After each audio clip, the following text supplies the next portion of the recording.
ചിരിയുടെ മുഖംമൂടി അണിഞ്ഞ് ഉള്ളിൽ ചതിയും കുടിലതയും ചുമന്ന് നടക്കുന്ന മനുഷ്യനാണോ ശരിക്കും വന്യജീവി, അല്ലെങ്കിൽ മൃഗങ്ങളോ? വന്യതയുടെ അർത്ഥം എന്താണ്? വരൂ, കാട്ടിലേക്ക് പോകാം. മരിച്ച കൂട്ടുകാരനെ ചുറ്റി നിന്ന് നിശബ്ദമായി കണ്ണീർ വാർക്കുന്ന ആനകളെ കണ്ടാൽ വന്യതയുടെ അർത്ഥം തന്നെ മാറും. ആനകളുടെ ലോകത്ത് വന്യത എന്നാൽ സ്നേഹമാണ്. കൂട്ടത്തിൽ ഒരംഗം വിടവാങ്ങുമ്പോൾ മനുഷ്യൻ തലതാഴ്ത്തുന്നത് പോലെ അവിടെയും നടക്കുന്നത് വികാരനിർഭരമായ വിടവാങ്ങൽ ചടങ്ങുകളാണ്. മരിച്ചു കിടക്കുന്ന ആനയുടെ ചുറ്റും അവർ കാവൽ നിൽക്കും, ഒരുപക്ഷെ ദിവസങ്ങളോളം. മനുഷ്യർ പുഷ്പചക്രം അർപ്പിക്കുന്നത് പോലെ ആനകൾ മരച്ചില്ലകളും മണ്ണും വാരി ആ ശരീരത്തെ മൂടാൻ ശ്രമിക്കുന്നു. വേദപുസ്തകങ്ങളോ മന്ത്രങ്ങളോ ഇല്ലെങ്കിലും മണ്ണിൽ നിന്ന് വന്നത് മണ്ണിലേക്ക് തന്നെ മടങ്ങണമെന്ന പ്രപഞ്ചസത്യം തിരിച്ചറിയാൻ അവയ്ക്ക് ആത്മാവിൻ്റെ ഭാഷ അറിയാമായിരിക്കണം. മൃതദേഹത്തിന് ചുറ്റും നിന്ന് തുമ്പിക്കൈകളാൽ മെല്ലെ തലോടും. പതിവ് ശബ്ദങ്ങളില്ലാതെ, അങ്ങേയറ്റം നിശബ്ദതയോടെ അവരുടെ ചടങ്ങുകൾ നടക്കും. ദിവസങ്ങൾ കാത്തിരുന്ന് അതീവ ദുഃഖത്തോടെ അവ പിരിഞ്ഞുപോകും.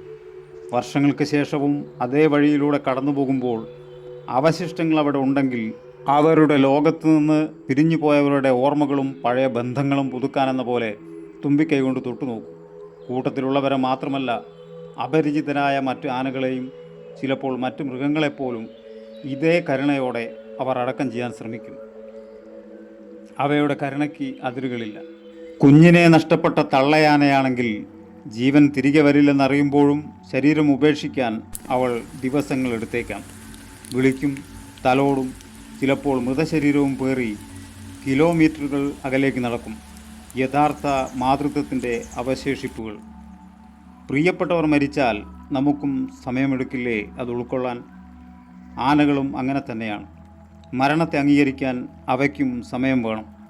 മൃതദേഹത്തിന് കാവൽ നിൽക്കുന്നതും തട്ടി വിളിക്കുന്നതുമൊക്കെ നമ്മൾ മരണമെന്ന സത്യം ഉൾക്കൊള്ളാൻ തയ്യാറാകാത്തതിന് സമമാണ്.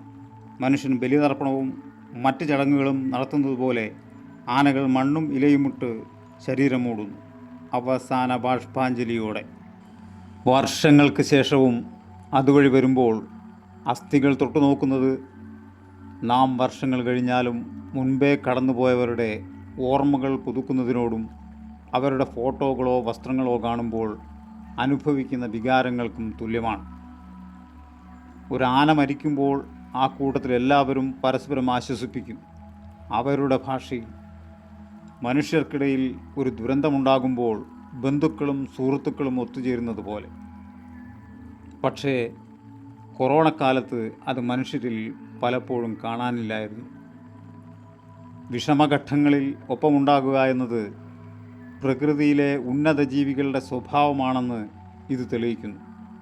മനുഷ്യൻ തൻ്റേതെന്ന് കരുതുന്ന സ്നേഹവും ദുഃഖവും പ്രകൃതി അതിൻ്റെ മടിത്തട്ടിലെ മക്കൾക്ക് പണ്ടേ നൽകിയ വരദാനമാണ്.